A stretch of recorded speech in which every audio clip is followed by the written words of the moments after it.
Estando com os discípulos no Monte das Oliveiras, Jesus ouviu deles a seguinte pergunta: Que sinal haverá da tua vinda e da consumação do século? O mestre, então, enumerou vários sinais indicadores do seu retorno à terra. Alguns sinais destes apresentados tiveram cumprimento inicialmente em Jerusalém e serviram como maquete ilustrativa dos acontecimentos do fim. Outros sinais, porém, estão se cumprindo agora, em nossos dias. Todos os dias lemos e ouvimos nos jornais, rádio e televisão inúmeros acontecimentos. São várias as tragédias: terremotos, chacinas, roubo, enganos, crianças abandonadas, doenças, fome, guerras. O que diz a Bíblia sobre esses acontecimentos?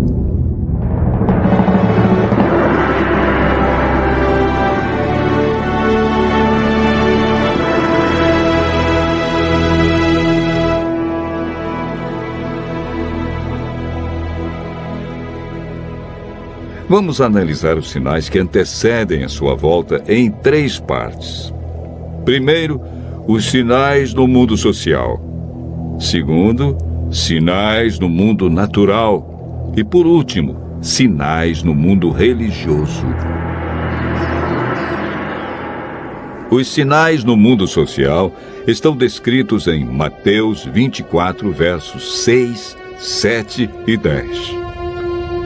Jesus profetizou que antes de sua volta, o mundo estaria envolvido em guerras, fome, nação contra nação, reino contra reino, traição e ódio entre as pessoas. Na segunda carta de Timóteo, capítulo 3, versos 1 a 5, nos fala de tempos difíceis. Desemprego, fome, pessoas egoístas, avarentas, pessoas blasfemando de Deus, filhos desobedientes à paz, homens sem domínio de si. Esses sinais no mundo social são provenientes da obra de Satanás e não de Deus. Na segunda parte do nosso estudo, falamos a respeito dos sinais no mundo natural. Mateus 24, versos 7 e 29, fala de sinais que estão acontecendo e que já aconteceram. No dia 19 de maio de 1780, o sol escureceu. Esse dia ficou conhecido como o Dia Escuro. Na região leste dos Estados Unidos, tão densas eram as trevas que as lamparinas foram acesas ao meio-dia. A lua, embora fosse cheia, negou-se a iluminar. A ciência não conseguiu explicar esse fato sobrenatural, mas a Bíblia o apresenta como um dos sinais que antecede a vinda de Cristo. Em 13 de novembro de 1833, ocorreu uma deslumbrante queda de estrela jamais vista. Esses sinais já se cumpriram uma vez, mas antes da vinda de Jesus, se repetirão com maior intensidade. Os sinais no mundo natural, como terremotos, enchentes e grandes calamidades que matam milhares de pessoas, indicam que Satanás está agindo até mesmo na natureza. Tratamos na terceira parte do nosso estudo sobre os sinais no mundo religioso. Mateus 24, versos 4 e 5, fala sobre o engano religioso que haverá no tempo do fim. Mateus, capítulo 24, verso 11, refere-se ao aumento das religiões. Somente no Brasil existem mais de 1.500 religiões cristãs. No mundo, são mais de 35 mil religiões cristãs. Jesus afirmou também que antes de sua vinda, os falsos cristos e falsos profetas operariam sinais e prodígios. Mas o que fazer diante de tantas religiões? O conselho de Jesus é claro.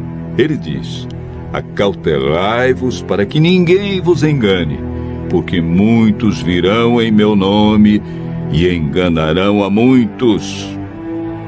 Segundo Pedro 2, versos 1 a 3, fala da atitude de líderes religiosos que são movidos pela ambição e acabam usando a religião, a Bíblia, milagres e o nome de Deus para explorar as pessoas que os procuram em busca de curas, sinais e prodígios.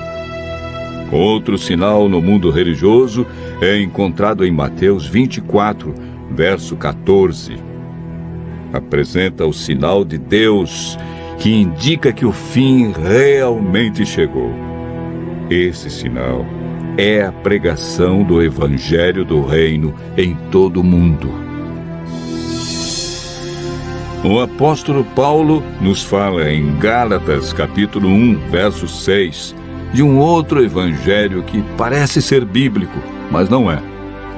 Esse evangelho é o falso evangelho de Satanás, pois este sabe que pouco tempo lhe resta e está empenhado em difundir os seus terríveis enganos. O que devemos fazer para não sermos enganados diante de tantas religiões? Em 1 João, capítulo 4, verso 1, encontramos a resposta. A Bíblia nos orienta a provar se os espíritos provêm de Deus ou não, ou seja, comparar. Aquele que quiser fazer a vontade de Deus deve comparar a doutrina da Bíblia com aquilo que outros ensinam. Por que Deus manda provar? De acordo com Mateus 7, verso 15, o engano vem parecendo verdade. Paulo afirma que não é de admirar, porque o próprio Satanás se transforma em anjo de luz. Não é muito, pois que os seus próprios ministros se transformem em ministros de justiça, e o fim deles será conforme as suas obras. Segundo Coríntios, capítulo 11, versos 14 a 15. Satanás tem poder para encantar as pessoas. Se mostra de maneira diferente e apresenta a verdade de forma distorcida. Seus meios de enganar, segundo Mateus, são sinais, curas e prodígios. De acordo com a Bíblia, estamos vivendo nos últimos dias e Satanás sabe que lhe resta pouco tempo. Por isso sua ira se volta intensamente contra aqueles que seguem os mandamentos de Deus. O diabo quer nos levar a cometer iniquidade e nos desviar do evangelho verdadeiro, pois também tem o seu evangelho para enganar, torcer e mudar as verdades divinas. Este grande conflito que começou no céu e passou pelo Éden, agora chegou até você. Quem vencerá em seu coração? Os enganos de Satanás ou a verdade de Jesus Cristo? Vimos que os sinais preditos por Cristo estão todos se cumprindo, indicando que em breve todo o mal do universo terá seu fim. O que está faltando para Jesus voltar? Primeiro motivo: o evangelho verdadeiro precisa ser levado a todo mundo. Segundo, Jesus está a cada dia dando mais oportunidades. Ele é paciente e espera uma decisão de cada um de nós ao lado da verdade. Lucas 21, verso 28, declara que, ao começarem estas coisas a suceder, exultai e erguei a vossa cabeça, porque a vossa redenção se aproxima. Continue ouvindo a voz de Deus. Em breve, vamos contemplar Jesus vindo sobre as nuvens do céu com poder e grande glória.